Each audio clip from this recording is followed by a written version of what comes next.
এসে ওযু করে নামাজ পড়তে এলাম। আম্মু, মানুষের সামনে যেতে আমার ভালো লাগে না। এসে সব বলছে মুখ দেখবে। আমিও মানুষ, তারাও মানুষ। আমাকে এমনভাবে দেখার কি আছে? তাদের সামনে যেতে আমার ভালো লাগে না। কারা বাসায় এসেছিল? পাশের বাসার সব তোমার চাচাতো ভাইয়েরা ছিল। তারা এসেছিল ঠিক আছে, আর কেউ যেন না আসে। ভিন্ন গ্রহের প্রাণী না আছে এমনভাবে দেখবে, দেখার কি আছে? নামাজ পড়ে বেরিয়ে দেখি পাড়ার সবাই বসে আড্ডা দিচ্ছে। ওখানে গিয়ে বসে আড্ডা দিতে লাগলাম। বলছি কি, একটা অনুষ্ঠান করলে হতো না? সব আত্মীয় স্বজনকে ডেকে খাইয়ে দিতে, আবার বিয়েটা পড়িয়ে নিতে।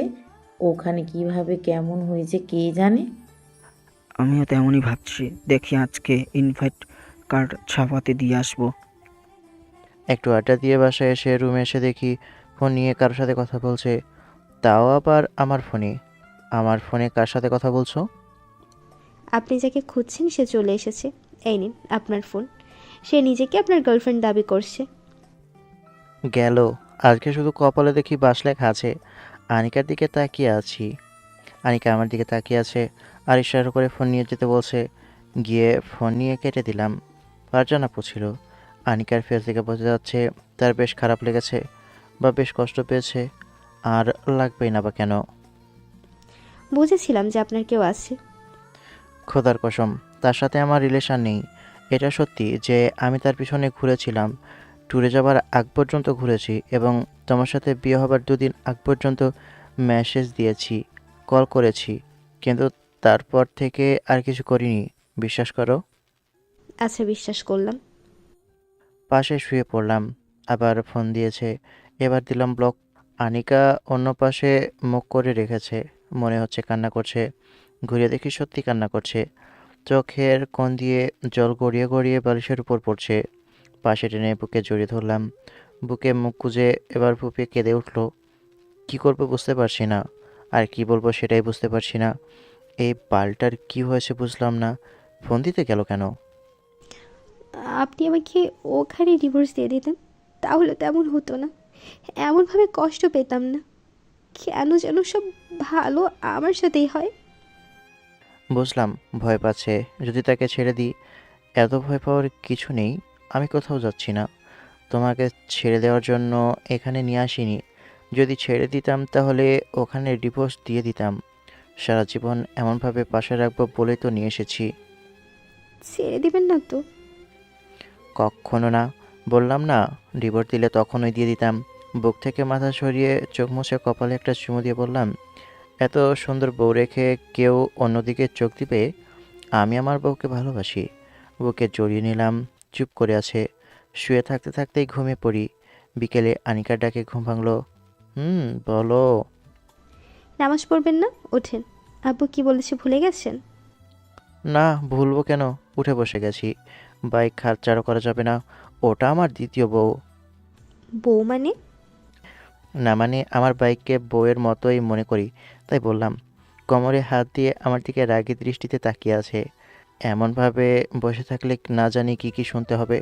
উঠে অজু করে নামাজ পড়তে এলাম। পরের দিন কলেজে আনিকাকে সাথে করে কলেজে নিয়ে এলাম।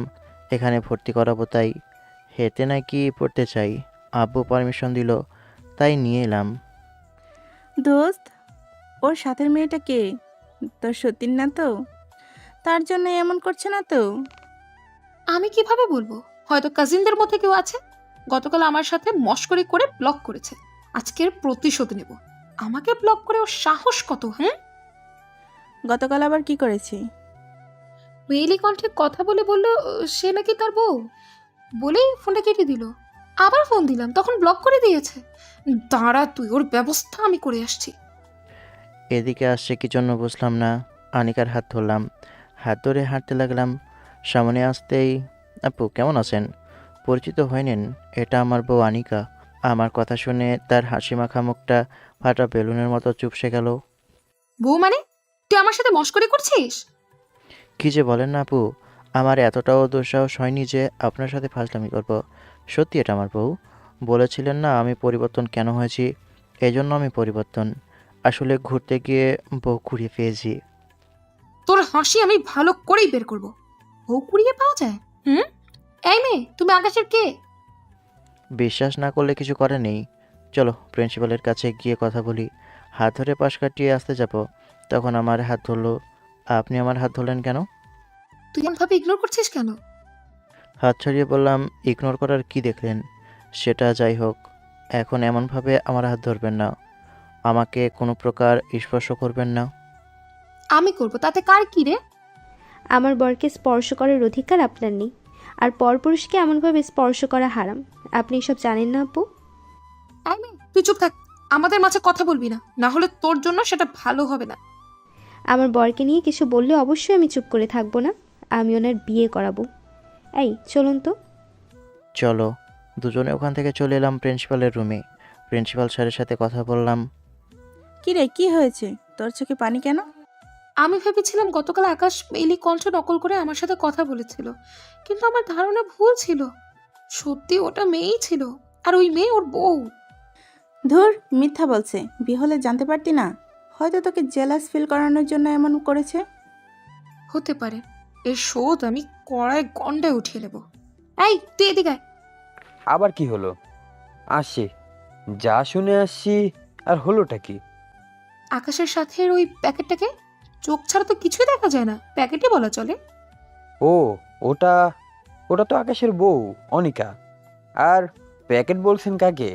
আপনার থেকে সুন্দর আছে। আমার সাথে মজা করলে কানের নিচে দুটো থাপ্পড় বসিয়ে দেবো। বিয়ে হলো আর আমি জানতে পারলাম না? বিশ্বাস না হবারই কথা। অনুষ্ঠান করবে বলেছিল, হয়তো ইনভাইট কার্ড পেয়ে যাবেন আজকালের মধ্যেই। দুজনে কি আমাকে বোকা পেয়েছিস? এটা সত্য।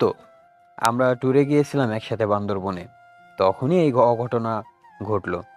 বললাম তো, অপেক্ষা করেন, হয়তোবা আপনাদের বাসায় দাওয়াত চলে যাবে। মানে যা তা বলবে আর বিশ্বাস করে নেব? ট্যুরে গিয়ে বিয়ে? এটা কিভাবে সম্ভব শুনি? বিশ্বাস না করলে আমার কিছু করার নেই, এটাই সত্যি। আর এখন তো এইসব বলে লাভও নেই। সময় থাকতে মূল্য দেননি, কুত্তার মতো ঘুরিয়েছেন, অপমান করেছেন, আর এখন ভালোবাসা দেখাতে এসেছেন। এইসব ভালোবাসা দেখিয়ে কোনো লাভ নেই। বেশি কথা বলবি না, এখন তুই তোর কাজে যেতে পারিস। কিছু তো মাথায় ঢুকছে না রে। এটা কি সত্যি, নাকি দুজনে তোর সাথে মজা করছে? আর মেয়েটা কে? সত্যি যদি হয়ে থাকে তাহলে কি হবে? আমার কি হবে? আমি কি করব? এমন ভাবে সবকিছু শেষ হয়ে যাবে? এত সহজ আমি ছাড়বো না। তুই কি করবি? বিয়ে হয়ে গেলে তোর কিছু করার নেই। রাস্তায় কাটা দেখলে মানুষ কি করে, আমি তাই করব। এই মেয়ে পাগল হয়ে গেছে। এমন কিছু করতে যাস না যেটাই বিপদ হয়। তাকে ইগনোর করার আগে এইসব ভাবা উচিত ছিল। আকাশ যদি ওই মেয়েকে বউ হিসেবে মেনে নিয়ে থাকে, তাহলে তোর বোঝা উচিত যে আকাশ তোকে এখন চায় না। ওদের কোনোভাবে ডিভোর্স করাতে সক্ষম হলেও তোর কিছু হবে না। আমি না পেলে কাউকে পেতে দেব না। সোনাগাড়া হতে দিবি নাকি?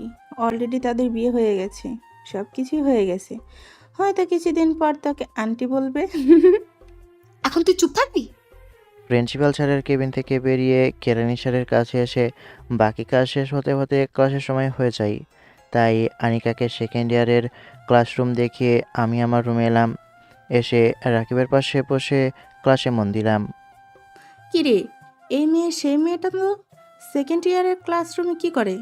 শালা কত লুচ্চা, যেখানে যাচ্ছে সিনিয়র আপুর পেছনে পড়ে থাকছে। চোখ দুটো ছাড়া আর কিছু দেখা যায় না তো। দেখতে কেমন আছে কে জানে, মনে হচ্ছে কালো অথবা দেখতে খারাপ আছে, তাই এমন প্যাকেট হয়ে আছে।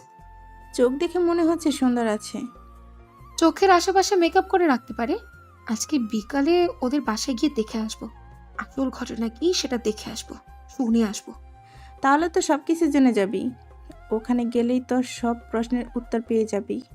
টিফিন পিরিয়ডে ক্লাস থেকে বেরিয়ে এলাম। সেকেন্ড ইয়ারের ক্লাসের সামনে আসতেই আনিকা আমাকে দেখে সিট থেকে উঠে চলে আসে। এসে রাকিবের পাশে এসে বসলাম। কী রে মনি, তোকে এত খুশি দেখাই কেন? পাখি আসবে। মানে নাইমা আসবে? ভালো তো। তার জন্মস্থান এদিকে, দাদার বাড়ি নানার বাড়ি এদিকে, আসবেই তো। তোর এত খুশি হবার কি আছে? সে তুই বুঝবি না, এখনই আসবে না, আসবে মাসখানেক পরে। তাই বল। সময় শেষ হতেই ক্লাস থেকে বাসায় চলে আসি। বেচারি শুধু তাকিয়ে থেকেছে। মায়া হচ্ছে তার জন্য। যদি রিলেশন থাকতো তাহলে ডিভোর্স দিয়ে চলে আসতাম।